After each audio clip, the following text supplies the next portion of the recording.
네, 여러분 안녕하세요. 교육부에서 주최하고 국가평생교육진흥원 전국 학부모 지원센터가 주관하는 2022 찾아가는 교육정책 토크 콘서트, 오늘 여러분과 함께할 아나운서 김하나입니다.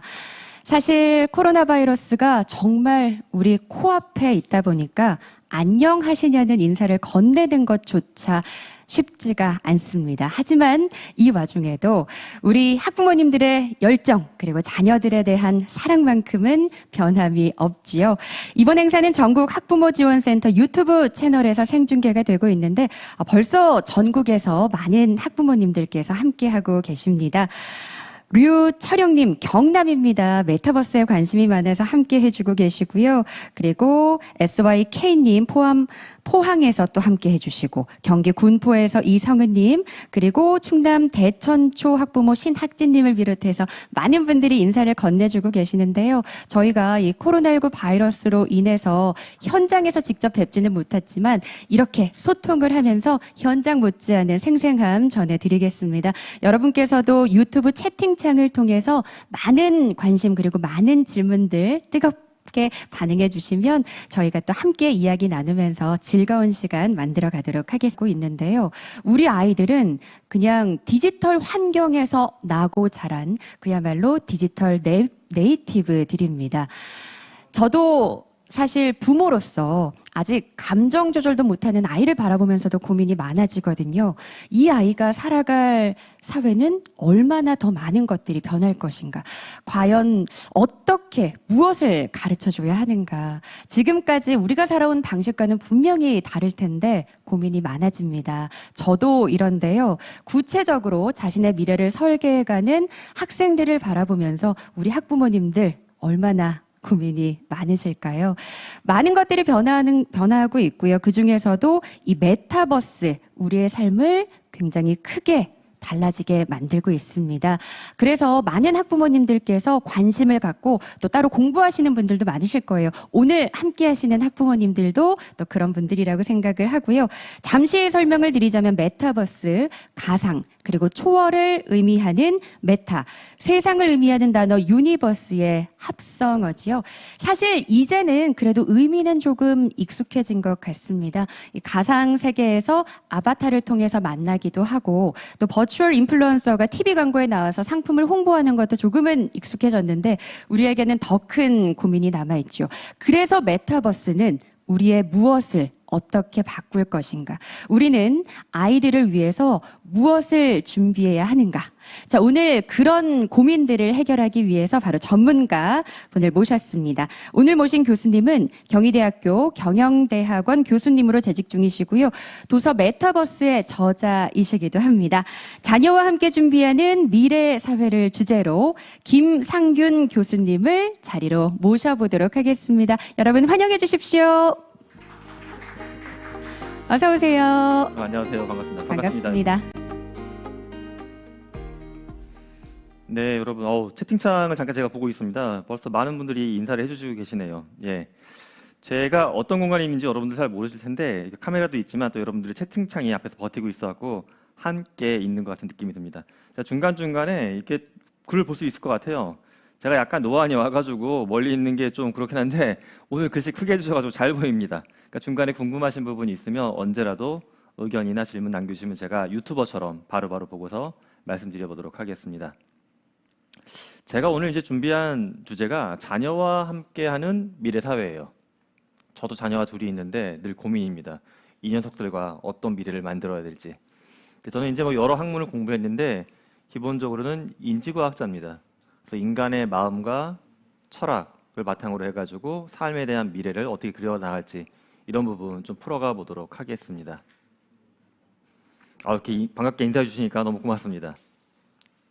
인류가 등장한 지가 꽤 오래됐죠. 인류가 등장한 지가 문헌마다 약간 차이가 있습니다. 제가 이제 화면 위에 제 뒤로 지도가 보일 텐데요. 인류가 어디서 시작을 했냐 하면 바로 아프리카에서 시작을 했죠. 대략 문헌마다 차이는 있지만 한 35만 년 전에 인류가 등장했다라고 합니다. 아프리카에서 등장한 인류는 대륙을 이동하면서 많이 퍼져나갔죠. 아프리카에서 시작해가지고 유럽으로 가고 유럽을 거쳐갖고 아시아 쪽으로 넘어오고 거기서 뭐 오세아니아 쪽 가기도 하고 그다음에 북미 지역 지구상에 쫙 퍼졌습니다. 그런데 혹시 여러분 혹시 우주를 갈 수 있는 비행기, 탐사선 그런 게 개발이 되고 정말 안전하다라고 하면 어디까지 한번 가보고 싶으십니까? 제가 며칠 전에 뭐 강호동 씨하고 승희 씨 이렇게 방송을 찍다가 그 얘기가 나왔어요. 저희끼리 사담처럼. 근데 강호동 씨는 그 얘기하더라고요. 난 절대 싫다, 안 간다 그러시더라고요. 그때가 이제 약간 반말하는 프로여가지고 제가 물어봤어요. 호동이는 왜 안 가? 그랬더니 위험하고 싫다고. 승희 씨는 나도 좀 그렇다고 이렇게 얘기하더라고요. 근데 저는 가보고 싶다는 마음도 들었어요. 근데 나중에 방송 끝날 때쯤에 호동 씨가 다시 물어보더라고요. 정말 언제쯤 되면은 우주를 안전하게 갈 수 있는 시대가 올까요? 라고 물어봐요. 제가 뭐 잘은 모르겠지만 저는 우주공학 전공자는 아니기 때문에 모르겠지만 적어도 우리가 죽기 전에는 그런 날은 올 것 같다라고 말씀드려봤습니다. 정말 안전하면 한번 가볼까요? 했더니 또 그때는 약간 긍정적인 반응을 보였습니다. 자, 인류는 이렇게 수십만 년에 걸쳐가지고 지도상에서 이렇게 움직이며 살아왔는데 가능하다라고만 하면 우리는 더 먼 세상을 꿈꾸고 있죠. 먼 우주까지. 그래서 현재도 보게 되면 뭐 일론 머스크를 비롯한 몇몇 투자가들, 기업가들 중심으로 화성에 인류를 보내는 노력도 해보고 있습니다. 근데 화성은 좀 먼 것 같고요. 당장 우리 눈앞에 현재 어떤 세상이 만들어지고 있고 앞으로 이 세상이 어느 쪽으로 이제 확대가 될지 그런 부분 한번 풀어보도록 하겠습니다. 저한테 계속 인사말을 보내주시네요. 예, 강의해 주셔서 감사하다라고 하기도 하고 직장 옮겨서 축하해 주시기도 하고 하시네요. 감사합니다. 예. 제가 잘 보고 있어요. 여러분 질문 있으시면 꼭 남겨주세요. 예. 이거 영상 혹시 보신 분들 계실지 모르겠어요. 예. 이게 제 뒤로 이제 이미지가 살짝 보일 텐데 제가 굉장히 요즘에 좋아하는 아이돌 그룹입니다. 아이돌 그룹. 이렇게 나이 많은 아저씨가 아이돌 좋아하냐고 할 수가 있는데 노래도 좋고 너무 멋진 컨셉이에요. 나중에 강연 끝난 다음에 강연 중에 보시면 안 되고요. 강연 끝난 다음에 잘 메모해 두셨다가 한번 유튜브에 찾아보시면 좋을 것 같습니다. 이분들이 이세돌, 이세계 아이돌이란 분들이세요. 예. 근데 이세계 아이돌 초반에 이제 메타버스 얘기가 살짝 나왔었죠. 우리 아나운서 분께서 메타버스는 메타와 유니버스를 합한 현실을 초월한 디지털 세상이다라고 말씀해 주셨는데 자, 이렇게 디지털 세상, 현실을 초월한 세상 이거를 이세계라고 부른 거예요. 그러니까 다른 세계, 다른 세계에서 살아가는 아이돌이라고 해가지고 줄여서 이세돌 이런 콘텐츠가 지난해 여름 정도 시작을 했습니다. 여러분 지금 이 채널을 유튜브로 보고 계실 텐데 요즘에 유튜버 분들 중에 유튜브의 넥스트는 뭘까 이거 고민하는 분들이 많이 계세요. 그래서 우리나라에서도 일부 시작이 됐고 가까운 나라인 일본에는 조금 더 빠른 속도로 보이고 있는 흐름 중에 하나가 버튜버라는 개념이 있습니다. 버추얼 유튜버. 유튜브처럼 자기만의 콘텐츠를 만들고 뭔가 보여주시는 건데 보여주는 방법을 버추얼 세상, 메타버스에서 만들어가지고 보여주는 분들이 증가하고 있습니다. 바로 우리나라의 그런 콘텐츠 중에 거의 1세대 콘텐츠가 이거 같아요. 제가 작년에 여름에 처음에 보고 굉장히 놀랐어요. 이들이 뭘 하나 봤더니 메타버스 중에 여러분 혹시 메타버스 하면 어떤 영화가 제일 먼저 머릿속에 반짝하고 떠오르시나요? 메타버스 하면 영화.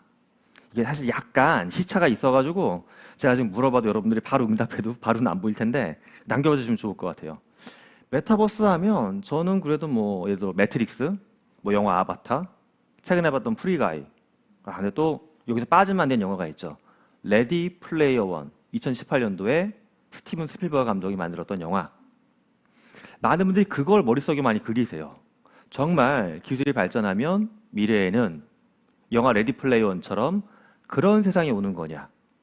우리 조조님이 영화 매트릭스 생각납니다 하셨는데 맞아요. 레디 플레이어 원보다 더 기술이 발전되면 기술적으로는 매트릭스도 가능해지고 있긴 합니다. 자, 그런데 영화 레디 플레이어 원에 나왔던 그 공간 오아시스라는 공간인데 시대적 배경이 2045년으로 되어 있어요. 지금부터도 20년도 훨씬 더 있어야 되는 시간이죠. 그런데 놀라지 마세요. 이미 그 공간과 굉장히 비슷한 공간이 나와 있습니다. 제가 지금 보여드리는 이 아이돌들이 바로 거기서 활동하는 아이돌들이에요.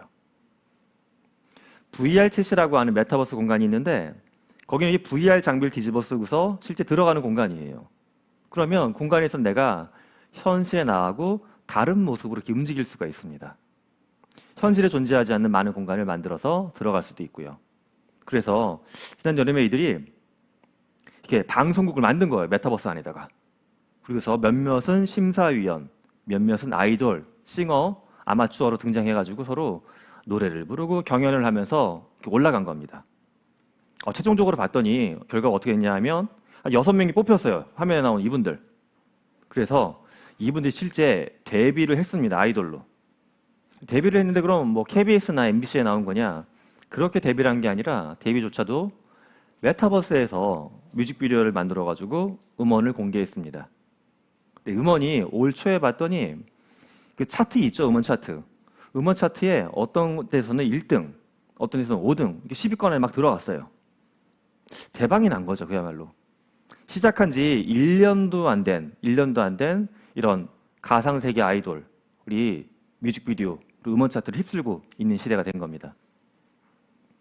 근데 혹시 제가 지금 말씀드렸던 이런 공간, 오늘 대부분 학부모분들이나 아마 선생님분들이 많이 계실 것 같은데 혹시 들어가 보신 적 있으실까? 아마 거의 안 계실 것 같아요. 자, 그렇다고 해서 꼭 이 공간을 지금 당장 들어가 보시라 이 말씀을 드리는 게 아니라 우리는 뭔가 이런 세상에 살고 있는 겁니다. 우리한테는 여기가 내가 사는 세상인데 내가 가보지 않은 세상이 이미 저기 어딘가에 있어요. 근데 제가 말씀은 뭐 저기라고 했지만 이게 뭐 10km, 5km 이렇게 차 타고 갈 수 있는 공간도 아니고 어떻게 보면 버튼 하나만 누르면 나올 수 있는 그런 디지털 세상이 이미 무한대로 늘어나고 있는 세상 속에 살고 있습니다. 자, 우리 오정훈님께서 여러 가지 말씀해 주셨네요. 요즘 광고에 나오는 가상인간 연예인 로지. 맞아요. 약간 그것도 비슷한 아바타 느낌이죠.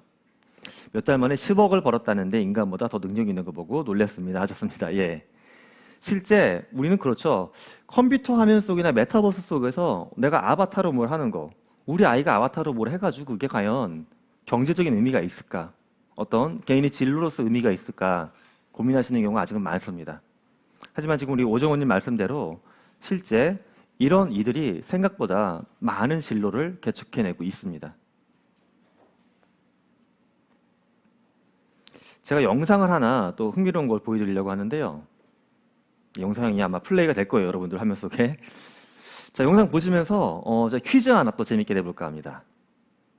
이게 어떤 드라마를 옮겨놓은 거예요, 메타버스 안에.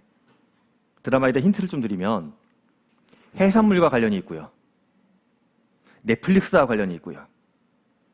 윤여정 선생님과 관련이 있고 아마 또 시차가 있으니까 저한테는 좀 안 보이지만 아마 답을 맞추신 분들이 이미 있지 않을까 제가 믿어봅니다. 작년에 이제 우리나라에서 만들었던 드라마 중에 뭐 넷플릭스에 올라가서 가장 사랑을 많이 받았던 드라마라고 하죠. 바로 오징어 게임이라는 드라마가 있습니다. 근데 오징어 게임이 이제 넷플릭스를 저도 보고 있어서 보니까 굉장히 재밌더라고요. 우리 박석희님 제일 먼저 맞춰주셨어요. 박석희님, 한윤서님, SYK님. 와, 오징어 게임 막 올라가고 있습니다. 역시 여러분들 열심히 참여해주셔서 감사합니다. 상호작용하는 수업이 더 훨씬 좋죠. 예, 감사합니다. 이 오징어 게임이 작년에 저도 올라가서 이제 아내하고 같이 봤어요. 보통 몰아보기 하잖아요. 재밌으니까 몰아보기 쫙 했는데 몰아보기 한 다음에 제가 일주일 만에 어떤 메타버스에 들어가 봤어요. 혹시 여기 오징어 게임이 있을까? 그래서 한글로 오징어 게임 검색되고 영어로 스퀴드 게임. 와, 검색하다 깜짝 놀랐습니다. 스퀴드 게임 검색해 보니까 메타버스 안에 오징어 게임이 1000개가 이미 생겨버린 거예요. 일주일 만에. 그거 중에 하나가 이런 거였습니다. 오징어 게임 제가 스포일러 약간 할 수밖에 없습니다. 오징어 게임 보면 이렇게 초록색 트레이닝복인데 우리가 흔히 추리닝이라고 많이 부르죠. 추리닝을 입고서 456명이 딱 모여 있죠. 그래서 어렸을 때 저도 골목에서 정말 열심히 했던 이거 있죠. 무궁화꽃이 피었습니다. 이것도 하고 뽑기도 하고 이런 게임을 하는 이야기입니다. 마지막에 뭐 살아남는 사람한테 거액의 상금을 주는 그런 이야기 구조를 갖고 있는데 이제 오징어 게임 보신 분들 많이 계실 것 같아요. 그죠? 오징어 게임 봤다 재밌다 하셨는데 그런데 어떠세요? 여러분이 넷플릭스에서 보셨던 오징어 게임과 지금 이 공간 우리 아이들한테 굉장히 익숙한 공간이에요. 바로 로블록스라고 하는 메타버스 세계입니다. 전 세계 사용자가 한 2억 5천에서 3억 명 정도로 집계가 되고 있습니다. 그런데 이렇게 보시면 저도 그렇지만 제 친구들도 야, 상균아, 내가 보기엔 이거 재미없어 보인다. 또 왜? 그러면 아니, 나도 오징어 게임 봤는데 드라마가 훨씬 더 역동적이고 뭐 멋있게 생긴 배우들도 나오고 좀 액션도 막 화려하지, 이거는 딱 봐도 뭔가 등장인물들 레고 같기도 하고 색감도 좀 너무 단조롭고 너무 만화 같지 않냐, 애들이니까 이걸 보는 건가, 이렇게 이야기를 합니다. 근데 여기에는 굉장히 큰 차이점이 존재합니다. 왔다 갔다 하는 사람들이 있죠. 그 추리닝이 있고 그들 머리 위를 한번 보세요. 여러분, 머리 위에 글자가 뭔가 조그맣게 써 있어요. 그죠? 잘 읽혀지진 않는데 너무 글자가 자꾸 길어요. 그죠? 봤더니 뭐 맥스 어쩌고도 있고 카이 어쩌고도 있고 이름이 막 써져 있습니다. 여기에 이름이에요. 그 여기서의 오징어 게임은 내가 시청자가 아니라 내가 이 세상 속으로 들어가 가지고 실제 이 주인공이 되는 겁니다. 자, 우리 조미소님께서 학부모로 이렇게 학부모 모니터단 하면서 메타버스 플랫폼 등 새로운 용어 너무 변화되는 게 많았고 힘들다라고 하시는데, 사실 연구하는 저도 힘든데 여러분들 힘든 거 당연하신 겁니다. 그러니까 저도 이걸 막 이렇게 누워가지고 발로 하는 게 아니라 힘들게 따라가고 있습니다. 힘든 건 당연하신 거니까 내가 힘들다는 거에 대해서 너무 스트레스 받지 마세요. 세상의 변화 속도가 너무 빠르니까 모두가 힘든 거 맞습니다. 근데 힘든 걸 같이 따라가고 있는 거예요. 열심히 힘을 내가지고. 말씀드리는 와중에 봤더니 뽑기 게임 하는 장면이 나오죠. 근데 아마 오징어 게임 보신 분들은 이 장면에서 그거 생각하셨을 거예요. 내가 영화, 드라마를 볼 때 저 뽑기 빨대 침을 바르고 이렇게 하면 될 텐데 저들 왜 못할까, 드라마 주인공들. 그런데 내가 그걸 직접 하는 거예요. 여기서는 화면이 단조로울 수도 있고 내용이 뭔가 드라마처럼 입체적이지 않을 수도 있어요. 하지만 여기서 중요한 건 여기에 들어가는 아이들이나 누군가는 다 모든 사람들이 주인공이 되는 겁니다. 이게 바로 메타버스가 갖고 있는 가장 큰 힘이에요. 주인공이 된다. 자, 그럼 살면서 우리 아이들이 주인공인 시점이 과연 몇 번이나 있었을까? 그죠? 언제 주인공이 될까요? 우리 아이들이 학교에 가요. 뭐 20명인 클래스도 있고, 대학 같은 경우는 제가 가르치는 클래스는 이제 대학원생들이 많으니까 한 4, 50명 클래스도 있는데 50명, 20명이 모인 공간에서 과연 우리 아이들은 주인공이 됐다라고 느낄까? 냉정하게 한번 돌이켜보면 이렇죠. 사실은 학교에서 주인공들은 보통 선생님들이 이렇게 분위기가 형성이 되죠. 약간 공부 잘하는 친구들, 뭔가 좀 인싸라는 친구들, 주인공은 소수가 있고 나머지는 약간 주인공은 아닌 것 같은 느낌이 들 때가 많이 있습니다. 그래서 우리 아이들은 자꾸 나도 주인공이 될 수 있는 공간을 찾아보고자 하는 게 아닐까 생각을 합니다. 자, 그런데 이 오징어 게임 이런 거 콘텐츠 만든 사람이 누군가, 이것도 또 흥미롭습니다. 물론 드라마를 만든 건 저 같은 어른들이 주로 만들었겠죠. 그런데 신기한 건 그 드라마를, 내러티브를 이렇게 뜯어다가 메타버스 안에 만들고 있는 이들은 대부분 청소년들이에요. 10대. 10대들이 이걸 전 세계에 있는 애들이 달라붙어가지고 일주일 만에 이런 오징어 게임, 저런 오징어 게임 1000개를 만들어낸 겁니다. 이게 참 멋진 것 같아요. 뭐 제가 돈 얘기하는 거가 조금 조심스럽긴 한데 그냥 충격을 드리기 위해서 한번 말씀드리면, 제가 봤던 케이스 중에 미국에 10살짜리 아이가 있어요. 우리나라 나이로 한 3, 4학년 됐겠죠. 근데 이 친구가 2달 만에 한 2억을 벌었다고 하더라고요. 2억 원. 여기서 2억은 뭐 한 게임머니 이런 게 아니라 현찰로 2억을 번 겁니다. 근데 그 애가 어떻게 벌었냐 봤더니 이런 콘텐츠를 만들 때 요즘에 뭐 NFT다, 디지털 자산이다, 이런 얘기도 많이 언론에서 하는 거 들어보셨을 겁니다. 그런 식으로 로블록스 플랫폼 안에도 내가 일부는 공개를 할 수가 있고요. 일부는 이렇게 만들어가지고 누군가 사게끔 유도할 수도 있습니다. 근데 그런 거 사고 파는 게 합법적인 거예요. 합리적인 거래입니다. 근데 아이가 만든 콘텐츠인데도 그렇게 많이 판매가 돼가지고 큰 돈을 버는 사례들도 있습니다. 뭐 그렇다고 해서 우리 아이를 당장 이거 개발자 시켜야 된다 이 말씀을 드리는 건 아니에요. 그런데 나도 모르는 상황에서 우리 아이들은 메타버스 속에서 뭔가 이상한 일을 꾸미기도 하지만 이렇게 놀라운 사업가적인 면모를 나타내는 아이들도 꽤 많이 등장하고 있다는 겁니다. 예, 또 말씀이 좀 올라오고 있어서 제가 살짝만 보겠습니다. 예, 로블록스 아이디만 있으면 할 수 있을 듯해요. 맞아요. 이거 뭐 무료입니다. 집에 뭐 컴퓨터 이렇게 설치해가지고 쉽게 하실 수가 있어요. 이게 뭐 VR 장비 같은 거 없어도 충분히 하실 수가 있습니다. 코딩 같은 거 배워야 하는지 또 하시는데, 사실 제가 좀 더 깊게 말씀드리면 로블록스는 코딩을 몰라도 같이 해보실 수가 있어요. 또는 코딩을 조금씩 배우면서 할 수도 있고. 그래서 제가 여담으로 말씀드리면, 제가 뭐 특정 플랫폼 이게 최고다 이건 아니에요. 근데 이런 거가 뭐 마인크래프트 같은 플랫폼이건 간에 혹시 아이한테 인공지능이나 코딩 공부를 같이 해봤으면 하는 생각이 있으시면 아이한테 책 던져주고 야 이거 학습지 하듯이 코딩 공부니까 하루에 한 챕터씩 뒤에는 연습 문제 풀고 이러면 수학 공부하는 건 똑같아요. 재미가 없어요. 근데 부모님이 야 나도 모르지만 같이 한번 해보자. 예를 들어 로블록스 마인크래프트로 거기다 큰 경복궁 같은 거 짓고 하는 거 해보자. 그때 코딩을 1도 모르면 예를 들어 마인크래프트에서 벽돌을 하나하나 쌓아서 올려야 돼요. 근데 거기 블록 코딩이라고 해가지고 약간 파워포인트 다루듯이 막 이렇게 복잡한 게 아니라 이렇게 끌어서 놓을 수 있어요. 코딩을. 이거 정말 한두 시간만 공부해봐도 어느 정도 할 수가 있습니다. 요거를 하면 경복궁 담장이 자동으로 막 만들어지게 돼요. 그 순간 아이가 눈빛이 달라집니다. 제가 실제 학생들하고 워크숍을 해봤더니 중학생들이 그러더라고요. 교수님, 이거부터 처음에 알려줬어야지 내가 담장을 100m 쌓고 나니까 이제 와서 코딩을 알려주기가 어딨냐고. 교수님 나쁘다고. 코딩에 대한 필요성을 아이가 먼저 인식을 하는 겁니다. 자, 그렇게 같이 해보는 게 굉장히 재밌는 거죠. 메타버스 들어가는 법부터 찾고 있다고 하셨는데 제가 오늘 말씀드렸던 키워드 예를 들어 마인크래프트, 로블록스 그런 거 한번 입력해 보신 다음에 또는 제페토 앱에서 한번 입력해 보시고 안 되면 네이버 입력해 보시고 그럼 이게 설치하는 방법이 뜰 거예요.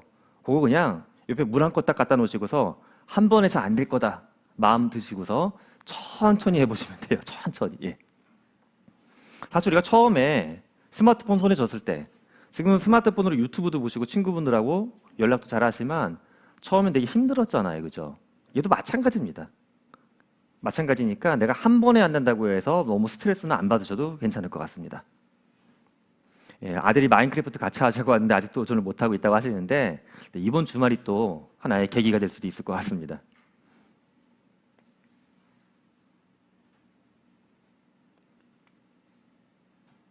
예. 그 다음에 좀 더 신기한 거 한번 말씀드려볼까 해요. 혹시 이거 화면에 나와 있는 이 원숭이 보신 적 있을까요? 굉장히 유명한 원숭이입니다. 예. 아시나요 혹시? 예. 보드 에이프 야트 클럽 이름이 좀 어려운데 뭐 이렇게 지루한 원숭이, 졸린 원숭이의 모임이라는 건데 BAYC라고 부르죠. 예. 왼쪽은 또 약간 패션쇼 같은 느낌이 나죠. 제가 어떤 거 말씀을 드리려고 갖고 왔냐 하면 NFT 얘기를 한번 드려볼까 했어요. NFT라고 해가지고 이제 난 펀저블 토큰. 용어 너무 많이 나고 힘드실 거예요, 그죠? 그런데 또 이 용어가 2021년에 영국의 유명한 사전업체 컬린스 딕셔너리라고 해서 우리나라 분들 많이 쓰는 사전이 있어요. 어렸을 때 많이 사전 쓰셨죠? 이 사전업체에서 선정한 2021년 올해의 단어 뽑힌 게 바로 NFT입니다. 굉장히 또 경제의 틀을 많이 바꿔낼 수 있는 개념인데 얘는 쉽게 말씀드리면 이렇게 이해하시면 돼요. 디지털 세상의 약간 도장, 증명서 같은 거. 일례로 우리가 뭐 멋있는 그림을 그렸어요. 인터넷에. 이렇게 앱이나 또는 컴퓨터로. 근데 그림을 그렸더니 다른 사람들이 내가 올렸어. 자기가 그린 거라고 우겨. 속상한 일이잖아요. 그죠? 또는 이 그림을 나는 누구한테 돈 받고 팔려고 했는데 이걸 돈 받고 한 명이 사갔어. 근데 이 사람이 또 자기 거라고 해서 10명한테 팔어. 화가 나죠. 바로 이런 걸 예방하기 위해서 디지털로 만들어지는 모든 자산, 좀 더 풀어보면 뭐 그림, 음악, 동영상 이런 것들을 도장을 꽉 찍어가지고 권리를 보장해주기 위한 수단이 난 펀저블 토큰이라는 말입니다. 그러니까 용어 자체는 없지만 사실은 도장 같은 거라고 보시면 돼요. 인감증명, 뭐 등기증 같은. 예. 우리가 이미 조금은 이제 없어지고 있지만 작년까지만 해도 은행 거래할 때 공인인증서 쓰셨죠. 공인인증서. 그런 것과 약간 비슷한 개념이라고 보셔도 될 것 같습니다. 그런데 그런 걸 바탕으로 최근에 보면 또 이런 세상이 가능한가 싶은 신기한 이야기들이 많이 나오고 있어요. 작년에 보게 되면 인도네시아의 어떤 청년이 자기의 셀카를 계속 찍어가지고 사진을 팔았는데 NFT 심어가지고 10몇억에 팔았다더라. 이런 얘기도 나오고 있고요. 제 옆에 있는 그 원숭이 그림, 이 졸려버리는 원숭이 되게 뭐 예술적인 가치가 있는지 잘은 모르겠어요. 저는 예술 전문가가 아니어서. 그런데 이 그림 하나당 지금 뭐 1억 원을 호가할 정도로도 비싸게 거래가 되고 있기도 합니다. 도대체 이게 무슨 세상일까? 사실 현재는 제가 이제 이 말씀드려 조심할 점은 제가 NFT가 이렇게 막 값어치가 올라가고 있습니다라고 말씀을 드리면 또 많은 기업의 경영자분들이나 또는 저희 비슷한 세대가 나도 그럼 당장 NFT 그림 좀 사야 되겠다.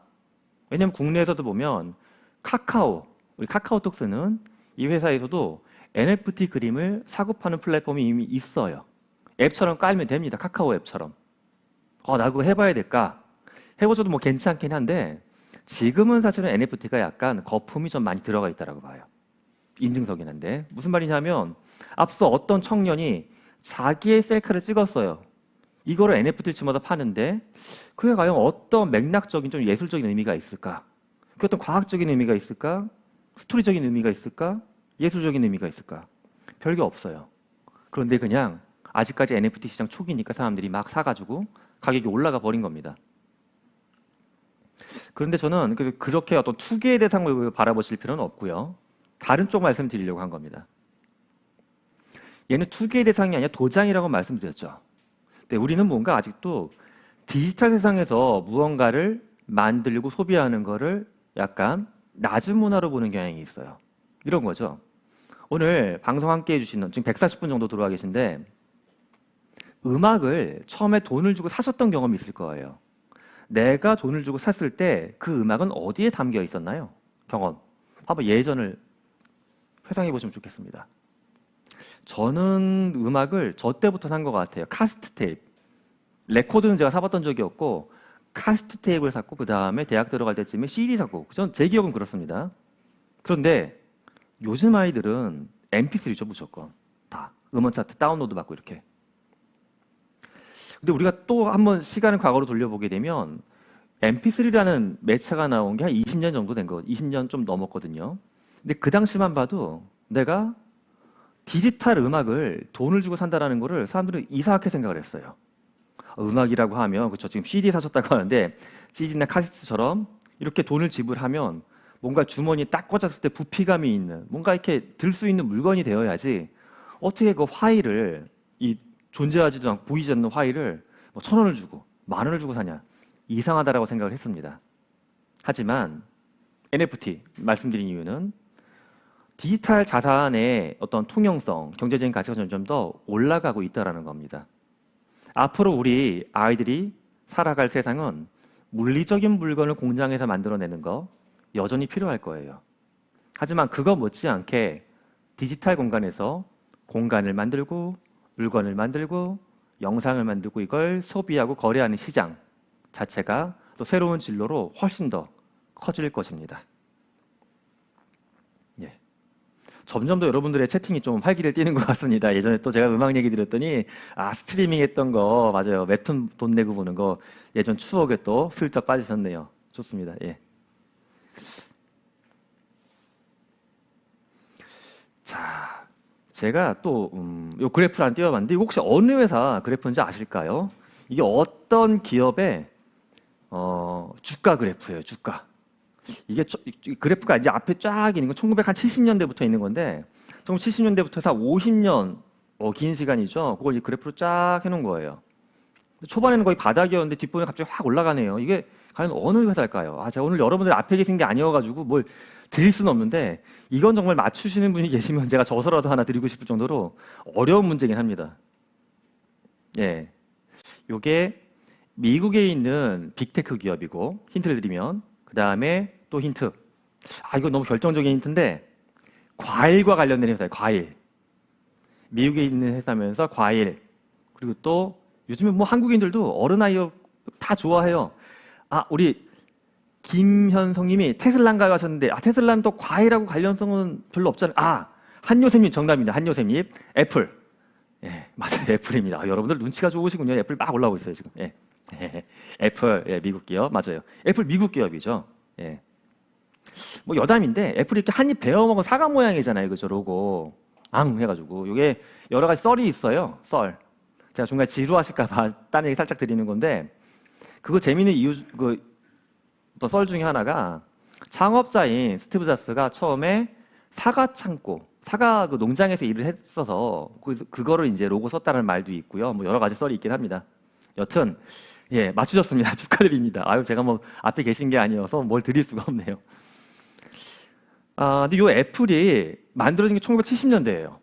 근데 제가 주가를 띄워놓은 이유가 그래프가 별 변화가 없죠. 근데 언제부터 그래프가 이렇게 요동치기 시작했나요? 2007년, 8년. 왜냐하면 2002년하고 12년에 중간 좀 넘어갔죠. 7년, 8년 그때로 보이는 거예요. 그죠? 이때 어떤 일이 있었을까요? 2007년, 8년에. 그 전에도 애플 컴퓨터 있었어요. 저도 이제 중학생 때 1980년대 엄마 막 졸라가지고 애플 컴퓨터 사가지고 집에서 게임도 하고 해봤거든요. 베이직 프로그램도 짜보고. 그런데 2007년까지는 애플은 사실 그렇게 엄청나게 사랑받는 기업은 사실 아니었어요. 주식시장에서, 경제적으로. 그런데 2007년도에, 맞아요. 아이폰 3. 처음에는 아이폰이 나왔겠죠. 1, 2, 3. 지금은, 3. 아이폰 나왔습니다. 아이폰이 나오면서 애플의 주가가 이렇게 올라가기 시작했어요. 거의 뭐, 지붕을 뚫고 올라갈 정도까지 막 올라가고 있습니다. 애플의 현재 주가는 시가총액을 따져보면 1000조를 넘어서기도 했어요. 1000조. 와, 1000조 어마어마하죠. 예.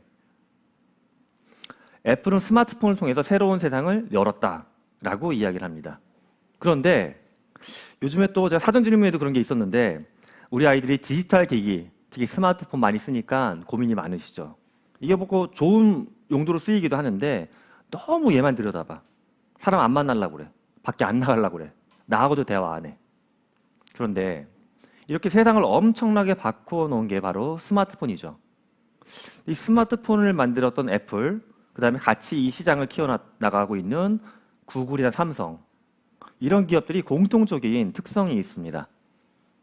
굉장히 이게 빅테크 기업들의 전쟁터 같은 분야가 스마트폰 시장인데 이들이 이제 특허를 엄청나게 서로 많이 내고 있어요.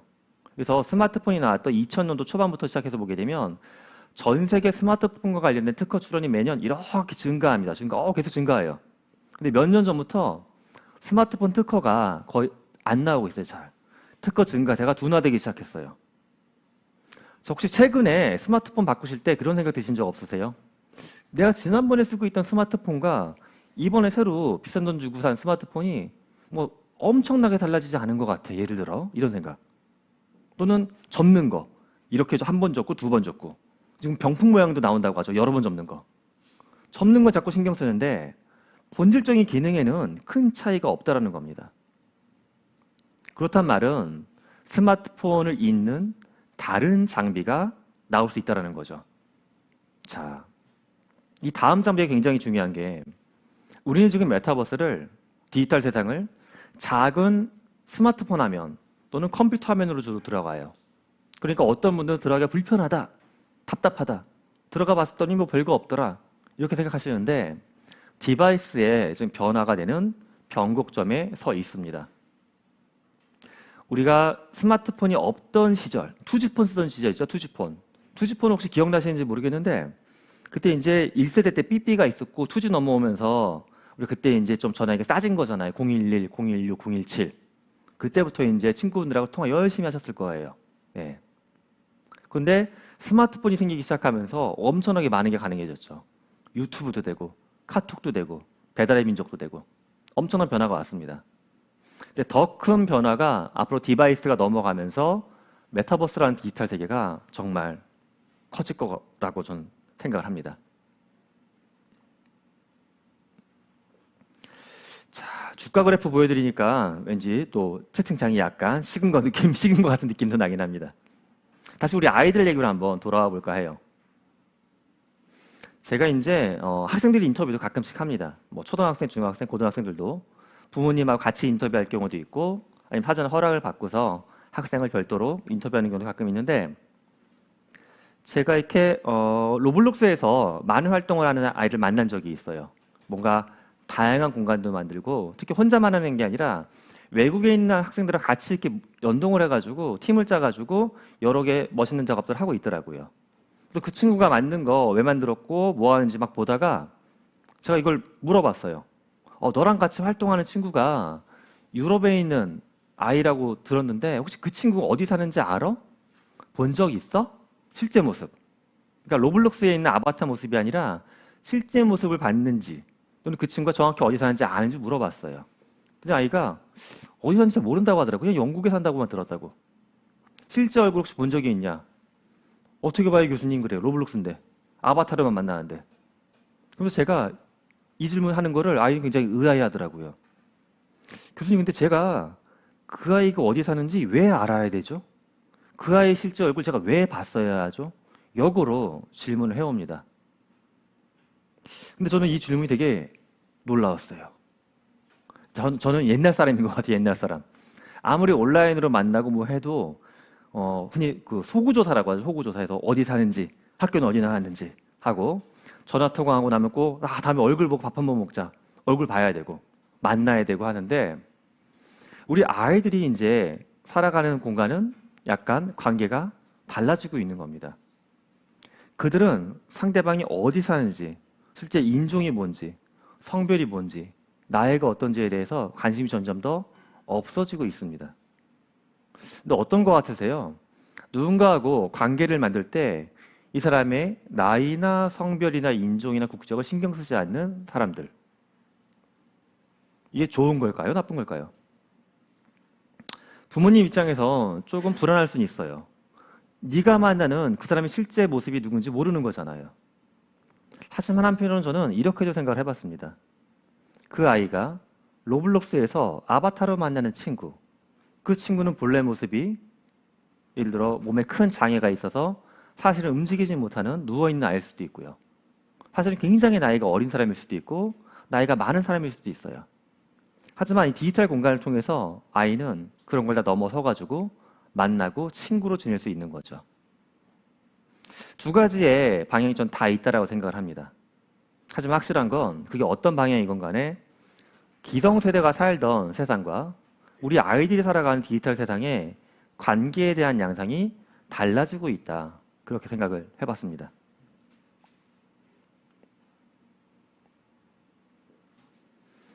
그다음 또 제가 만나고 놀랬던 분들 중에 이런 분들도 있어요. 이분은 몸에 장애를 갖고 있는 분이었어요. 장애를 갖고 있는 분이었는데 메타버스와 관련된 강연장에서 이렇게 전동 휠체어를 끌고 와서 저한테 인사를 해주시더라고요. 그래서 제가 이제 가까이 가가지고 말씀 좀 나눠봤던 분인데 저한테 고맙습니다라고 하시는 거예요. 고맙습니다. 근데 제가 처음 뵙는 분인데 어떤 게 고마운지 모르잖아요. 그랬더니 그 전에 제가 다른 데서 강연했던 걸 보시고 또 제 책도 읽어주신 고마운 독자분이시더라고요. 근데 선생님 뭐가 고마우세요? 라고 제가 여쭤봤더니 제가 이렇게 이걸 하고 있습니다라고 하면서 태블릿하고 스마트폰을 가방에서 꺼내갖고 주섬주섬 막 보여주시는데 제페토 공간에서 본인이 아바타 만들어서 이렇게 움직이는 걸 보여주시더라고요. 그리고 또 이렇게 그림판 태블릿으로 꺼내가지고 본인이 그렸던 그림들 비슷한 그림인데 다양한 색감으로 이렇게 띄어서 보여주십니다. 이게 어떤 게 고마우신 건가요? 또 한번 물어봤더니 본인은 원래 하고 싶었던 게 예술가로 활동을 하고 싶으셨대요. 근데 지금 보듯이 몸도 불편하고 그림을 제대로 배워본 적도 없고 그렇다고 해서 경제적으로 또 여유가 별로 없다 보니까는 그걸 잘 못했다라고 하십니다. 그런데 제 책을 보고서 그 생각이 드셨대요. 내가 실제로는 이렇게 장애인, 비장애인 나눠진 세상에 살고 있지만 김 교수님이 얘기하는 세상, 제페토나 뭐 다른 공간은 내가 그냥 비장애인처럼 뛰어다닐 수 있고 똑같은 모습으로 보여질 수 있지 않을까. 그래서 아바타를 만들었대요. 만들어서 거기서 이런저런 공간 돌아다니면서 사람들을 만나고 그림에 대한 이야기 나눠보고 했답니다. 그래서 어느 순간 자신감이 생겨가지고 태블릿 PC, 거기다 디지털 그림을 그리기 시작한 거예요. 펜으로. 또 그림을 그려가지고 전시를 하고 계세요. 전시를. 근데 또 우리가 미술품을 전시한다라고 하게 되면은 사실은 조금 뭔가 비용도 들고 약간 좀 뭔가 유명한 사람 아니면 전시 공간 얻기가 좀 힘들 수도 있을 것 같은데 이분도 이제 그런 게 힘들었던 거예요. 근데 메타버스 공간은 어때요? 많은 사람들한테 개방된 공간이죠. 그러니까 좋은 전시 공간을 쉽게 얻어낸 겁니다. 그래서 본인이 그렸던 그림도 순서대로 정리해놓고 또 거기에 앞서 말씀드렸던 인증서 이름이 뭐였죠? 디지털 세상의 도장. 제가 이제 수업하듯이 하는 거 여러분들 혹시 그거 딱 까먹으셨을까봐 도장 영어 3글자가 있었죠. 그걸 딱 심어가지고 그림을 또 조금씩 마켓에 올려가지고 판매도 해보고 계시다고 합니다. 물론 뭐 그때 저 만났을 때만 해도 뭐 그림이 엄청 비싸게 팔리거나 하지는 않았는데 너무 행복해 하시더라고요. 그러니까 내가 사람도 못 만나고 그림을 전시하기도 힘들었고 판매는 더더욱 꿈꾸기가 힘들었는데 교수님 저는 이렇게 뭐 그림이 10만 원, 20만 원을 팔리는 것만 해도 너무 행복해요라고 좋아해 하십니다. 아 맞아요. 우리 SYK님 맞추신 NFT죠. 그거 심어갖고 예술가가 되신 거예요. 너무 멋있지 않으세요? 메타버스라는 게 제가 지금 좀 뭐 따뜻한 쪽으로 이야기를 드려서 이건 굉장히 따뜻하고 좋은 세상만 있는 건가? 뭐 그렇지는 않습니다. 하지만 뭐 사전 질문도 그렇고 제가 현장에서 마주치는 우리 학부모분들 또는 교사분들은 너무 메타버스 하면 어두운 부분에 대한 고민들을 먼저 많이 하시는 것 같아요. 그래서 제가 이제 강의에서는 주로 좀 긍정적인 케이스, 부정적인 것들을 긍정적으로 옮겨갈 수 있는 방향, 이쪽에 대해서 많이 말씀을 드려보는 겁니다. 여러분들 강연 열심히 들어주고 계시는군요. 지금 정답이 막 올라오고 있네요. 예, 좋습니다. 고맙습니다. 예, NFT 다 정답입니다. 예.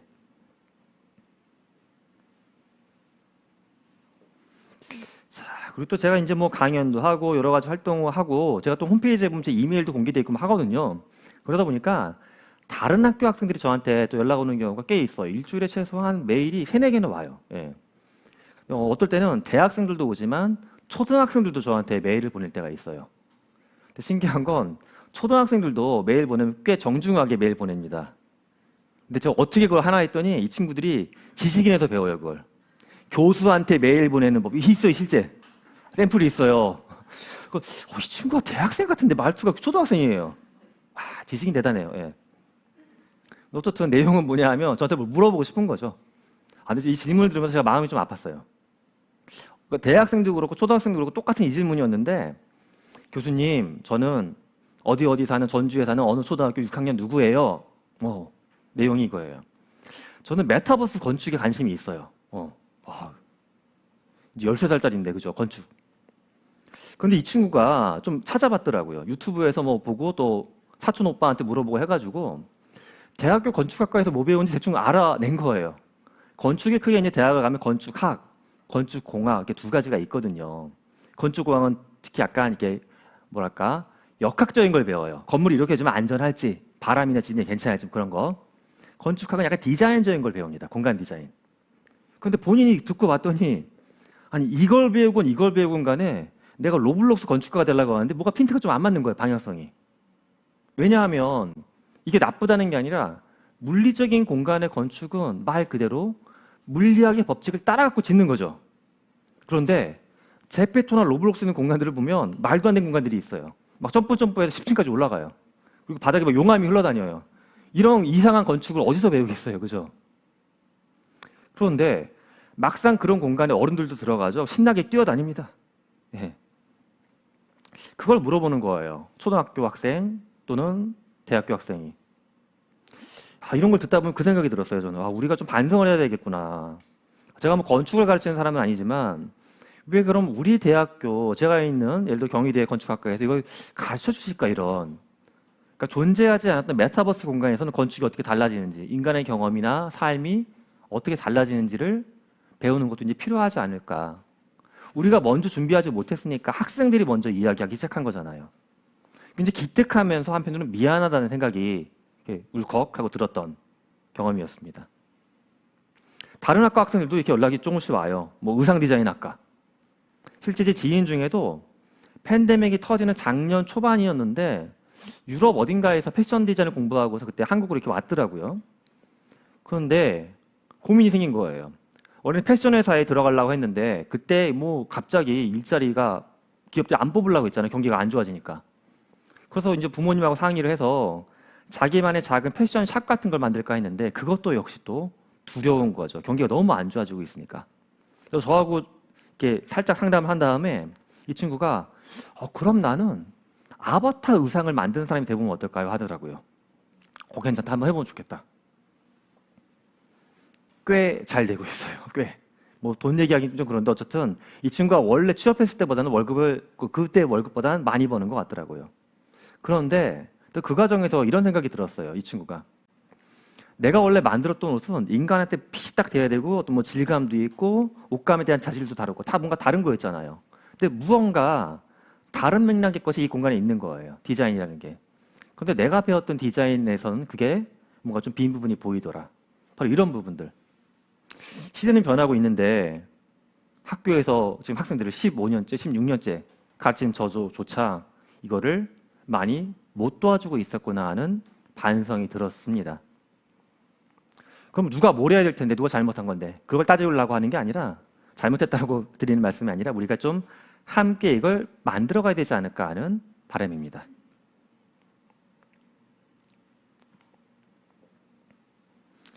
참 메타버스 세상은 참 역시 우리 아이들, 젊은 청소년들이 너무 새로운 개척자로 살아가고 있다고 저는 봐요. 그 개척자 중에 정말 저랑 제 주변 교수님 한꺼번에 놀래게 했던 아이가 있어서 이 이야기를 한번 드려보려고 하는데, 역시 이 친구도 그 디지털 자산 만드는 일을 했던 아이입니다.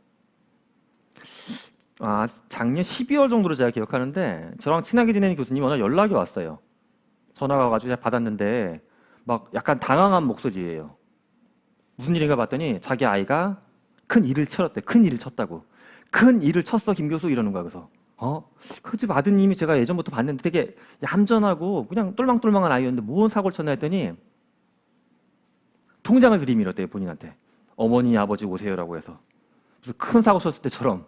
그래서 본인이 도대체 이놈이 뭐지? 통장을 싹 들이미는데 숫자가 찍혀 있습니다. 앞에 숫자가 2고요, 뒤에 0이 0000 8개. 통장에 2억이 찍혀 있대요. 그래서 부모님이 순간 등에 식은땀이 쭉 흘렀대요. 얘가 뭐 블록체인 이상한 거 하거나 뭐 도박을 한 건가. 너 뭐 했어? 했더니 그게 아니라 갑자기 또 서류를 주섬주섬 꺼내, 서류를. 계약서.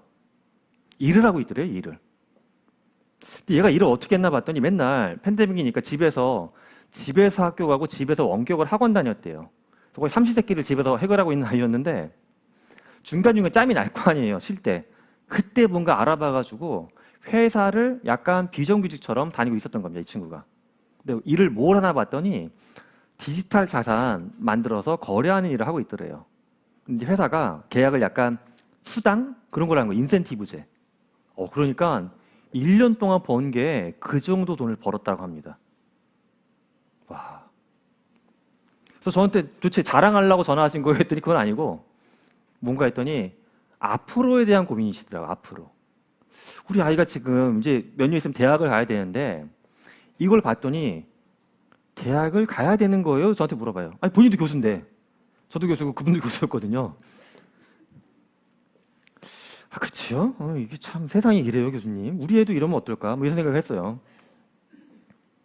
그렇다고 해서 뭐 아이가 1년에 2억을 벌었으니까 대학 때려치고 그쪽으로 가는 게 맞다. 이것도 아니에요. 답은 저는 사실 모르겠어요. 사실 오늘 방송 같이 보시는 선생님들한테 물어보고 싶어요, 저도. 이런 아이가 댁에 있으면 어떻게 해야 되는 건지. 근데 확실한 건 뭔가 변하고 있구나 하는 생각이 또 한 번 들었던 시인이에요. 그래서 그 부모님이 열심히 계약서도 보고 그 회사 관계자분도 한번 만나봤대요. 왜냐하면 올해도 또 일을 하고 싶어 해서 내가 이제 안 거니까 한번 만나봤으면 좋겠다. 같이 카페에서 만나봤대요. 그랬더니 회사가 멀쩡한 회사예요. 또 부모님이가 꼼꼼히 계약서 봐서 계약서에 안 좋은 조항들 몇 개 고쳐주시고 했다고 하시더라고요. 그런데 우리가 이제 뭐 대학만 놓고 보게 되면요, 현재 우리가 다니는 이런 대학의 모습이 있죠. 이게 독일에서 먼저 시작된 모습이긴 해요. 한 200년 정도 역사가 있습니다. 인류의 전체 역사, 아까 아프리카에서 시작을 했죠. 아프리카에서 35만 년 전에 시작된 인류가 이렇게 쭉 거쳐와가지고 전 지구에 퍼졌는데, 전체 인류의 역사 중에 대학이 생긴 건 한 200년밖에 안 되는데 이게 어느 순간 사라질 수도 있고 또 다른 무언가로 대체될 수도 있는 겁니다. 뭐 대학에 있는 제가 이런 얘기를 하면 우리 학교 총장님이 싫어하실 수도 있는데, 사라지지 않도록 더 좋은 교육, 무언가를 만드는 게 우리의 소임이 아닐까 생각을 하는 거죠. 또 와 하고 놀라신 분들이 많이 계시네요. 그러면 제가 앞서 이제 몇 개의 케이스를 보여드렸죠.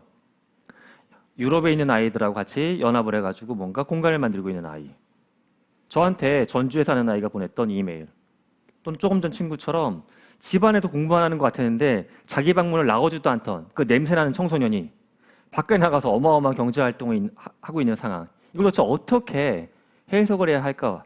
저는 그래서 이렇게 한번 정리를 해봤습니다. 생활 반경이 엄청나게 확대되고 있다. 화면 왼쪽에 있는 사진, 이제 사진 중 두 개가 떠져 있는데요. 왼쪽의 사진은 둘 다 뉴욕입니다, 뉴욕. 뉴욕의 15번가 모습인데, 왼쪽은 1900년도 사진이에요.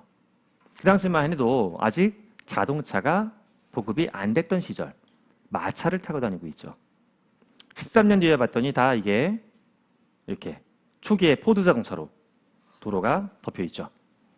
실제 우리가 말을 타고 다니던 시절에는 생활 반경이 30km 정도 반경이었죠. 30km. 물론 뭐 욕심을 내서 멀리 갈 수도 있겠지만 그러면 또 말 갈아타고 막 해야 되잖아요. 그러니까 3, 40km 거기서 살았어요. 원시시대 인류는 수킬로 반경이 수킬로. 근데 선사시대도 보게 되면 신석기 시대 그런 데 있죠.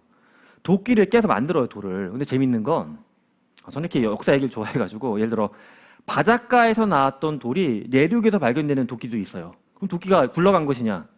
무역을 한 거죠, 무역.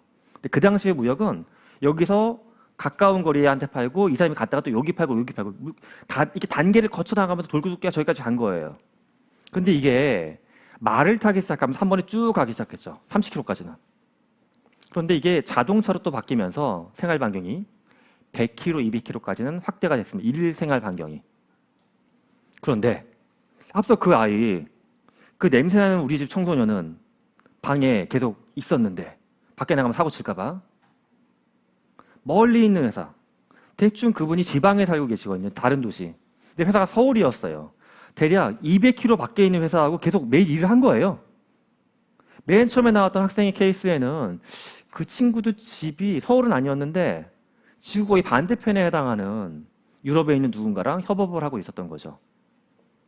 생활 반경에 대한 거리감이 이제 없어지는 시대로 진입을 하고 있는 겁니다. 우리가 흔히 살면서 많이 돌아다닌다고 생각하는 사람들 있죠. 미국인들은 드라마나 소설 보면 왠지 태어나서 학교 다니면 멀리 가버리고 결혼하면 뿔뿔이 흩어지고 그럴 것 같은데 막상 미국인의 생활 양상에 대한 조사한 거 2015년도 자료를 보게 되면 미국인 대부분의 한 절반 정도 50% 넘는 비율로 부모님하고 29km 안에 삽니다. 이건 거의 한 도시죠, 거의. 그 정도 안에서 살아요. 또는 미국인들은 배우자를 만나는 비율이 절반 이상이 자기가 살고 있는 지역에서 한 3블럭에서 5블럭. 블럭은 이제 단위마다 조금 다르긴 하지만 수 킬로미터 안에 있는 사람하고 결혼하는 비율이 많다라는 거예요. 또 한 가지는 미국인의 한 57%가 태어나서부터 죽을 때까지 자기가 처음에 태어난 줄을 한 번도 벗어나지 않는다라고 해요. 기존 세대들은 그렇게 살아왔던 거예요. 내가 살았던 공간, 거기에 그냥 머물렀던 겁니다. 뭐 이게 좋다 나쁘다가 아니에요. 달라지고 있다는 겁니다. 우리 아이들은 미국보다 훨씬 작은 한국에 살건 어디 살건 간에 또는 뭐 대도시가 아닌 작은 지역에 살건 간에 공간의 한계를 넘어서 가지고 전 세계하고 연결된 메타버스에 이미 들어가 있는 아이들입니다. 사실 이 와중에 많은 문제점도 발견이 되고 있어요. 그 문제점 얘기도 계속 드릴 겁니다. 여러분 절대 채널 고정 도망가시면 안 됩니다. 예. 아바타 의상 디자인은 어디서 배우나요? 사실 저기 대학에서 가르쳐주는 건 일단 없어요. 중고등학교도 없고요. 시중에 보면 약간 학원이라고 해야 될까? 이런 거 조금씩 생겼더라고요. 예. 생활 반경이 확대가 됐는데 이 와중에 그럼 우리 아이들은 생활 반경이 확대된 상황에서 어떤 다른 인류로 진화를 하고 있을까? 앞서도 보여드렸던 로블록스라는 플랫폼에서 작년 6월 정도인가 설문조사했던 게 있어요. 좀 굉장히 충격적인 설문이었는데 로블록스의 주된 사용자가 대충 10대 중반 정도 됩니다. 우리나라를 보면 초등학교 고학년부터 중학교 그 정도 나이대예요. 이 친구들한테 3,000명한테 질문했어요. 질문은 이겁니다. 너희들은 현실 세계, 로블록스 만나는 친구의 비율 이거 한번 정해봐라. 몇 대 몇으로 만나고 있는지 친구를. 그러니까 설문이 처음에 올라왔을 때도 예상을 했어요. 이 정도 비율이 나오지 않을까. 와 그런데 결과를 봤더니 이제 충격적이었습니다. 거기에 응답한 3,000명 중 학생 중에 최소한 200~300명은 한국의 아이들이에요. 근데 그들은 나는 로블록스에서 만나는 친구의 비율이 56%, 현실 세계는 44% 이렇다라고 답을 해버렸습니다. 어떠세요? 우리 아이가 밖에 나가서 학교에서 학원에서 만나는 친구보다 더 많은 친구를 나는 가보지도 못했던 저 세상 어딘가에서 만나고 있다라는 겁니다. 예. 물론 뭐 지금 팬데믹이니까 이런 현상이 조금 더 가속화됐다고 볼 수도 있어요. 하지만 팬데믹 이후에도 저는 이게 엄청나게 변하지 않을 거라고 생각하는 하나의 이유가 있습니다. 이유는 뭐냐 하면 그 다음 설문 때문에 그래요. 그 아이들한테 다시 물어봤어요. 왜 그러는데 왜? 왜 56% 많이 만나고 있니? 물어봤더니 아이들의 대답이 굉장히 진중하고 의미가 있는 답변이 나왔습니다. 아이들이 가장 많이 답한 게 뭐냐 하면 로블록스 메타버스 세상은 외모에 대한 차별이 없다. 외모를 갖고 사람들을 나누지 않는다. 이런 거예요. 우리도 집에서 원격으로 회의할 때 보면 밑에는 반바지 입고 위에만 자켓 입고 들어가서 회의하기도 하죠. 예, 제 얘기예요. 제가 그렇게 하는데요. 가끔씩 근데 총장님하고 회의할 때 혹시라도 일어나게 될까봐 바지를 입고 들어가긴 하는데 긴 바지를. 근데 사실 누구나 사람들은 그렇게 편하게 지내고 싶은 거죠. 근데 좀 더 심각하게 보면 그런 것 같아요. 나는 예를 들어 못생겼는데 키가 작은데 그런 것들 스트레스 받죠. 또 반대로 남의 모습도 그렇게 평가를 하고 있죠, 우리가. 그런 것 때문에 첫인상이 만들어지고 누구는 따돌림을 당하기도 하고. 과연 이게 좋은 세상인가? 아이들은 그렇지 않아서 좋다라고 말을 했고요, 제일 많이. 두 번째 말한 이유는 뭐냐 했더니 이런 겁니다. 이 세상은 다양성이 있습니다. 현실 공간에 나는 집이 있고 학교가 있고 학원이 몇 개가 있고 그 다음에 내가 갈 수 있는 공간, 예를 들어 뭐 중학생 정도면 뭐 코인 노래방, PC방, 뭐 그 정도 들면 뭐 카페 몇 개 없죠. 한정돼 있어요. 근데 여기서는 정말 다양하게 내가 경험을 할 수 있습니다라고 아이들이 말을 하더라고요. 그러면 아이들이 답변을 한 이유, 그 근거만 한번 딱 놓고 봅시다.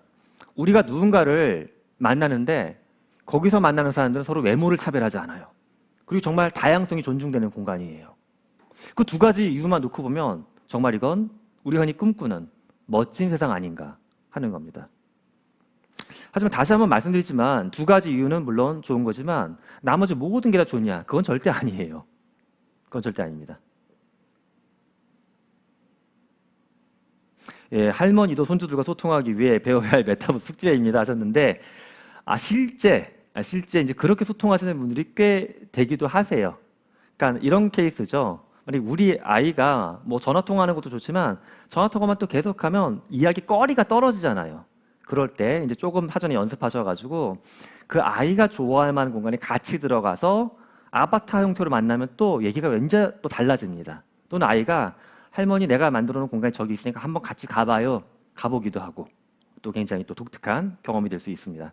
실제 미국에서는 우리나라보다 이제 팬데믹 기간 중에 더 많은 확진자가 나오고 공간이 멀지 않아요, 주가. 그러니까 미국에서 그 어르신분들 중에 손주들하고 소통하기 위해서 이런 거 배우신 분들이 꽤 많이 증가했다라는 또 이야기가 있습니다.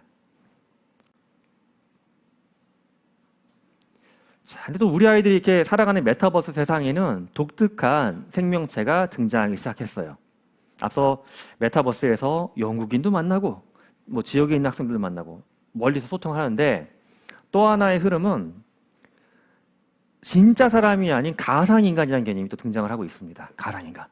앞서 어떤 선생님께서 로지 봤습니다 하셨는데 바로 그런 캐릭터도 가상인간이죠. 신문에서 이제 영어로 표현할 땐 디지털 휴먼 또는 버추얼 휴먼 이렇게 신문에 쓰는 경우도 있고요. 우리식으로 하면 가상인간 이렇게 표현을 합니다. 그런데 가상인간을 도대체 어떻게 만나는 걸까? 이런 케이스예요. 우리 젊은 친구들이 들어가는 메타버스를 보게 되면 그 안에 이제 아바타라고 이 캐릭터가 왔다 갔다 하죠. 이 캐릭터 중에 일부는 실제 사람이 조종하는 게 많이 있지만 아주 극소수는 인공지능에 의해서 움직이는 캐릭터들도 이미 들어와 있습니다. 더 특이한 케이스는 뭐가 있냐 하면 사람을 학습시킨 인공지능이 거기 다른 모습으로 들어와 있어요. 어떤 모습이냐면 예를 들어 저를 학습시킨 모습을 고양이 모습으로 만들어서 거기서 보여주는 거예요. 실제 이건 미래가 아니라 실제 지금도 뭐가 있냐 하면요. 제 주변에도 심리 상담하는 선생님인데 내담자들을 메타버스에서 만나요. 왜냐하면 같이 공간을 공유하기 좀 불편하니까요, 지금. 그런데 만날 때 어떻게 만나나 봤더니 본인 모습을 감추고 고양이로 나가요. 실제 외모는 말도 안 돼요. 완전 우락부락하고 곰같이 생겼는데 곰이 아니라 고양이로 들어가요. 저기 좋대요. 뭐가 좋아? 그랬더니 내담자들이 굉장히 친근감 있게 자기를 바라본대요. 고양이니까. 그러니까 자기는 영원히 고양이로 남을 거래, 그 세계에서. 요거는 사실 뭐 남을 속인 것도 아니고 굉장히 긍정적인 거잖아요. 우리가 관계가 연결이 돼야지 대화도 되고 또 마음 깊은 얘기도 하는데 처음부터 고양이니까 상대방이 처음에 재밌게 막 말 걸다가 친해지는 거예요. 그러다가 이제 깊은 이야기를 또 풀어나가고. 어찌 보면 우리한테는 좀 낯선 모습이죠. 왜 사람이 고양이로 거기 들어가야 될까? 멀쩡한 사람들도 있는데 왜 로즈라고 하는 가상인간이 등장해서 광고를 자꾸 해야 될까? 하지만 그들 나름대로 자꾸 뭔가 자리를 채워나가고 있어요. 그러니까 지금 우리는 지구상에 78억 명의 인구가 모여 살고 있습니다. 지구에 이렇게. 그런데 여기 이렇게 보게 되면 디지털 지구에는 78억 명의 실제 사람뿐만 아니라 고양이로 들어간 캐릭터, 가상인간, 인공지능, 다양한 존재들이 함께 살아갈 거예요. 그러니까 조건 실건 간에 우리 아이들이 살아갈 세상에는 가상인간과 실제 내가 함께 살아가는 세상으로 점점 더 진화하지 않을까 생각을 해봅니다. 저는 이제 오늘 쭉 들려드렸던 이야기를 약간은 정리하는 쪽으로 한번 풀어가 볼까 합니다. 저는 이런 생각이 들더라고요. 제가 이제 처음에 인류가 35만 년 전에 생겨가지고 아프리카부터 시작해서 이렇게 타고 올라갔다라고 했는데 현생 인류를 지칭하는 학명, 바로 대표적인 학명이 호모 사피엔스죠. 생각하는 사람. 네. 그런데 호모 사피엔스가 35만 년 전에 생겼는데 35만 년 전하고 지금하고 많이 달라졌을까? 달라진 게 별로 없습니다. 우리는 물론 영양 상태가 좀 좋아졌기 때문에 키도 커졌고, 근데 박물관에 가보면 재밌는 게 아이들이 그 얘기예요. 선생님, 박물관에 있는 호모사피엔스를 보면 거기 원숭이처럼 막 기어다니고 꾸부정하고 얼굴도 시꺼멓고 한데 머리카락도 막 지저분하고. 그건 몸의 차이가 아니라 도구가 없어서 그런 거죠. 지금은 좋은 비누 있으니까 씻고 이발하고 하니까 한 건데 호모사피엔스도 억울한 거예요. 30만 년 전에 있는 분 현대로 데려다가 잘 꾸며놓으면 잘생겼습니다. 예쁜 분이에요. 예. 인류는 사실은 생물학적으로는 진화가 꽤 안 되고 있죠. 오랜 기간 동안. 근데 저는 이 생각이 들었어요. 자발적 진화가 된 게 아닌가, 우리가 어느 순간. 생활을 편리하게 하기 위해서 말을 길들여서 탔고 자동차를 만들었고 어느 순간 더 멀리 있는 이들하고 연결하려고 통신 5G, 4G, 6G 만들어가고 있죠. 그러면서 혹시 제가 퀴즈 하나 또 드리겠습니다. 영상을 유튜브를 지금 스마트폰으로 보실 수도 있긴 한데 혹시 컴퓨터로 보시는 분들이라고 하면 지금 내 스마트폰은 어디에 있을까요? 또 하나의 질문은 이거예요. 지금 저희 선생님들이나 어른들 중에 결혼하신 분들도 많이 있을 것 같아서 자, 두 번째 질문. 내 결혼 반지는 어디에 있을까요? 저도 제 결혼 반지 어디 있는지 솔직히 잘 몰라요. 이 방송을 제 아내가 보면 안 되는데 하지만 스마트폰은 저기 있는 저 테이블에 있는 가방에 쏙 앞주머니에 들어가 있어요. 이게 뭘까? 우리가 스마트폰을 지금 몸에 이렇게 붙여놓은 분은 없죠. 몸이 이식은 안 했어요. 그죠? 하지만 거의 이식한 것처럼 좀 더 어려운 개념을 이걸 신체 자각이라고 합니다. 내 몸이 어디 있는지 다 알죠. 우리 손발이 어디 있는지. 이것처럼 스마트폰의 위치는 신체 자각 범위에 들어왔어요. 책상 옆에 있다, 노트북 옆에 있다, 손에 들고 있다. 좋습니다. 반지 맞춰보세요, 여러분. 반지 찾으셔야 돼요, 지금. 화장대 서랍. 과연 있을까요? 예. 네. 우리는 그런 것 같아요. 어느 순간 디지털 기기를 바탕으로 해서 점점 더 자발적으로 진화를 해나가고 있습니다. 진화하는 인류. 물론 진화라는 게 꼭 좋은 쪽도 있겠지만 안 좋은 쪽도 있죠. 우리는 디지털 지구, 메타버스라는 공간에서 살아가기 편리하게끔 자꾸 디바이스, 도구를 바탕으로 조금씩 스스로를 바꿔나가고 있는 것 같아요. 네, 장롱 서랍에 있다라고 하셨는데 나중에 꼭 한번 찾아보시면 좋겠습니다. 진짜 있을지 아니면 누군가가 팔아먹었을지. 자, 자발적 진화를 선택한 사피엔스. 저는 이렇게 정의를 해봐요. 신인류. 근데 신인류인 것 같아요, 정말로. 그래서 뭐 저뿐만 아니라 저 말고 이제 진화론 정식으로 공부하신 진화학자들이나 인류학자들하고 이제 제가 사담을 나눌 때 보면 저희끼리는 약간 반 농담, 반 진담으로 이런 얘기할 때가 있어요. 와, 지금 메타버스에 살아가는 이 세대, 우리랑 다른 인류야. 학명을 새로 파야 돼. DNA는 비슷할지 몰라도 그들은 아예 구조가 완전 달라. 사고 방식 자체가. 이렇게 이야기를 하고 있습니다. 신인류. 과연 이들이 살아갈 디지털 지구나 메타버스가 앞으로 더 커질까 작아질까? 저는 이걸 뭐 좋아하고 싫어하고가 아니라 커질 것 같아요. 결정적으로 보면. 그럼 결국 이들은 이 커지는 디지털 지구에서 뭔가 준비를 해가지고 잘 살아갈 수 있어야 되겠죠. 그럼 도대체 뭘 준비를 해야 될까? 이걸 생각을 해봐야 됩니다. 뭘 준비를 해야 될까? 많은 선생님들이 이 얘기 많이 하세요. 나는 디지털 세상에 살아가는 아이들을 폭력적이지 않게 바꿔야 될 것 같다. 디지털 세계 뭐 자산도 만들고 다양한 활동하는 거 좋은데 희한하게 아이들이 폰으로 이것만 하거나 컴퓨터로 어디 공간만 들어가면 그렇게 숫자 욕을 많이 하고 부모님 안부도 물어보고 말이 거칠어지더라. 맞아요, 실제. 왜 그럴까를 한번 생각을 해보겠습니다.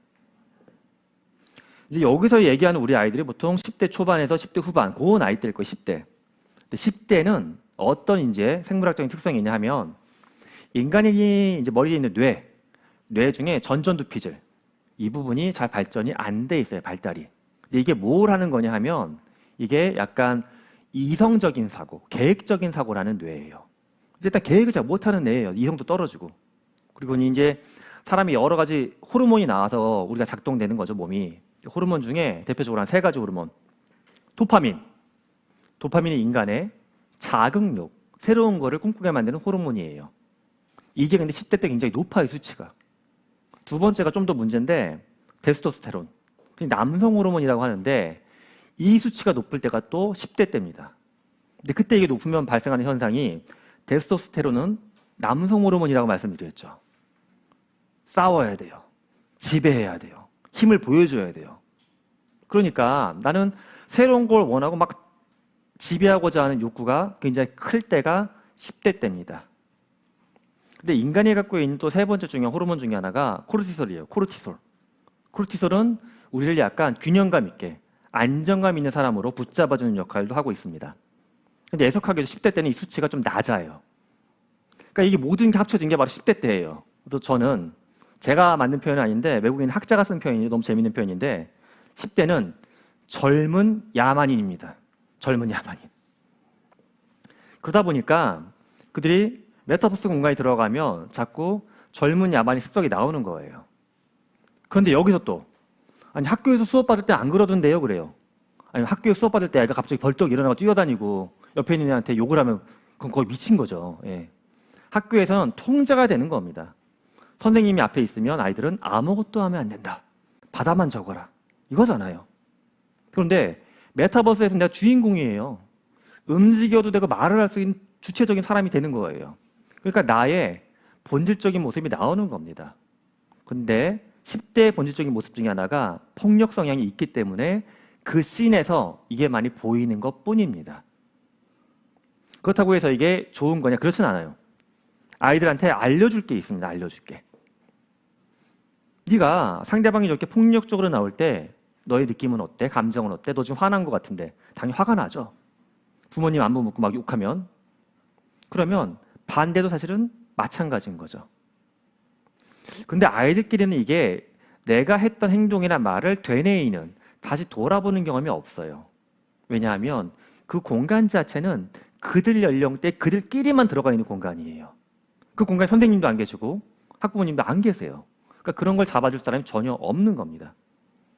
아이를 혼낸다기보다 한번 그 공간에서의 일을 돌아보게끔 만들어줄 수 있는 경험, 그게 우리 아이를 조금 더 다른 쪽으로 가게끔 하는 게 아닐까 생각을 해봅니다. 또 하나는 이거예요.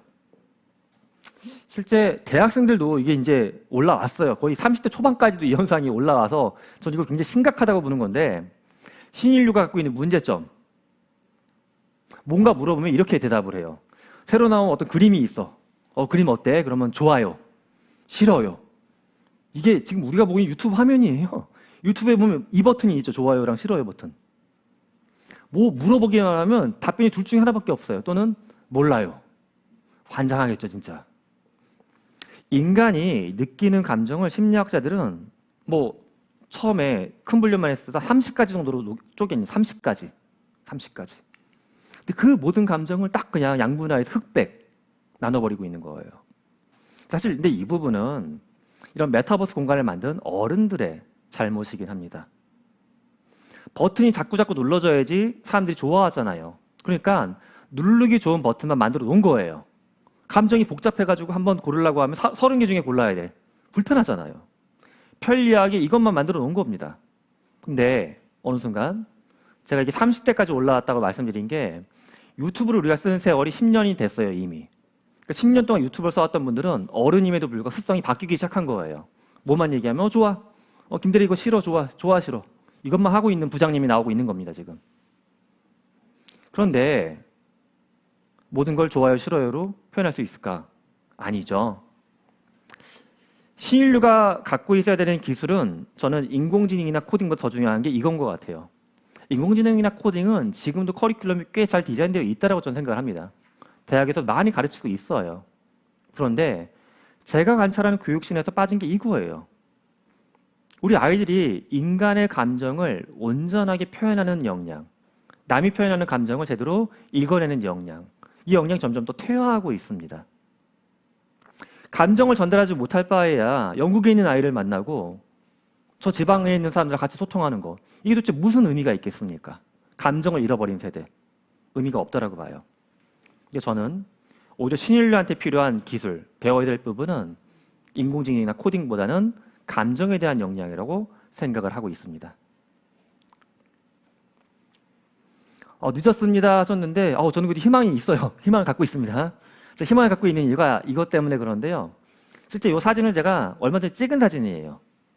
저는 이제 그 주상복합 건물에 살고 있는데 제가 자주 가는 편의점이 지하 1층에 있어요. 이게 무인 편의점이에요. 근데 저는 이제 아재니까 무인 편의점 사장님이 저랑 연령이 비슷한 것 같아요. 가끔씩 뭐 맥주나 뭐 과자 같은 거 사러 갔다가 사장님이 물건 채워놓을 때 만나는 경우가 있어요. 마주쳐요. 그럼 이제 아저씨니까 말을 막 걸죠. 사장님 여기 매출 많이 나와요? 돈 안 타고 없어요? 막 물어봐요. 사장님 또 막 얘기해 주세요. 근데 어느 날 그 저랑 친한 그 사장님이 요거를 설치했더라고요. 이게 이제 유리문 옆에 달아놓은 건데 조그만 바구니에다가 포스트잇 한 덩어리랑 볼펜 몇 개 갖다 놓은 거예요. 또 어느 순간 글씨가 붙기 시작한 거예요. 뭐 이런 식이에요. 글씨 봤더니 어떤 사람이 저기 있어요. 전자레인지, 냉동만두 팔거든요, 거기. 전자레인지까지 갖다 놓으면 좋지 않을까요? 무리인가 했더니 사장님이 무리입니다. 이렇게 답변 달아주기도 하고. 어떤 음료수 사다 주세요 했더니 지난번에 사다 왔었는데 다 내가 먹었습니다. 이런 거. 되게 재밌어요. 저도 가끔씩 여기다 멘트 붙일 때가 있어요. 근데 정말 재밌는 게 이 사장님이 어떨 때는 이렇게 갖다 놨는데 물건이 안 나갈 때가 있어요. 저하고 친하니까 솔직하게 얘기해요. 이거 남은 건데 그냥 갖다 드세요. 줄 때도 있어요. 그래서 저는 이 메모판을 과연 누가 참여할까?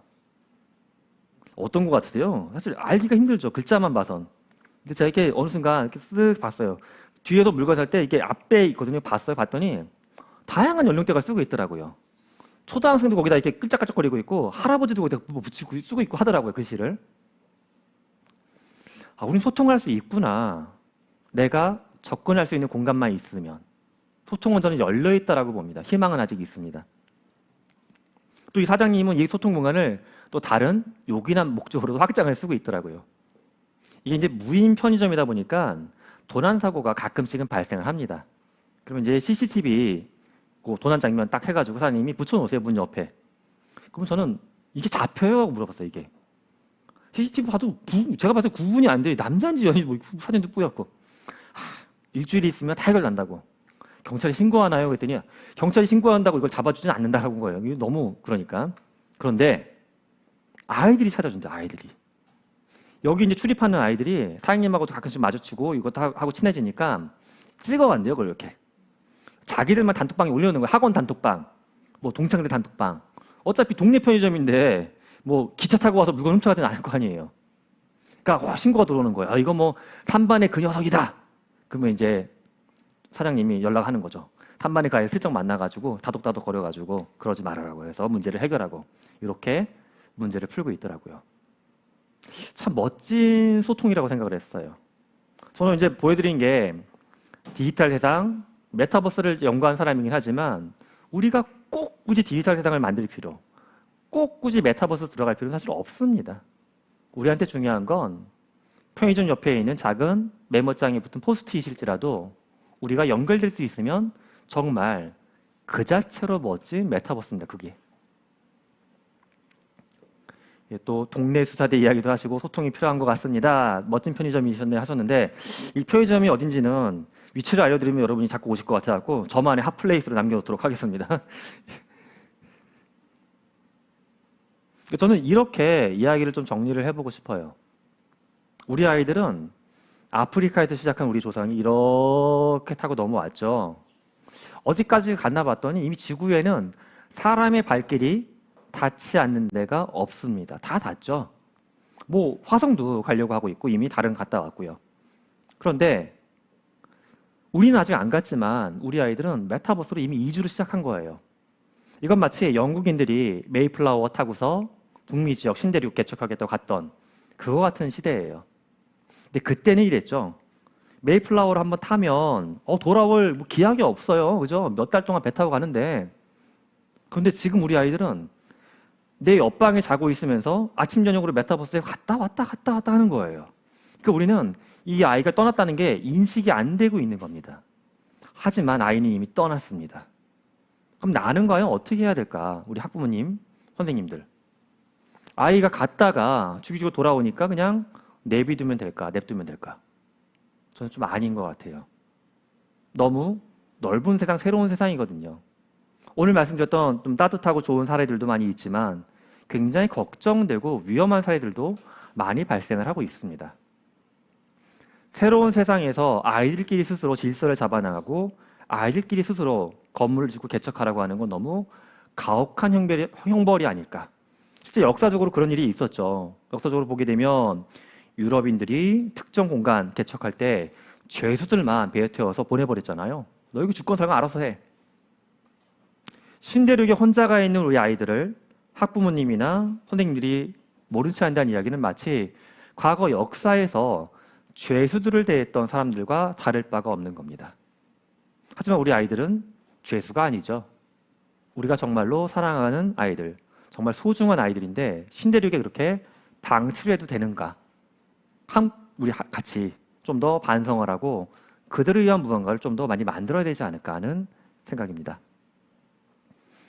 자, 지금까지 저는 인지과학자 김상균이었고요. 제가 강연을 통해서 충분히 전달해드리지 못했던 부분은 뭐 저도 홍보가 될 수도 있긴 한데 뭐 도서관에서 빌려보셔도 괜찮습니다. 메타버스 2라는 책을 통해서 인류의 변화, 산업의 변화 한번 지켜보시면 좋을 것 같고요.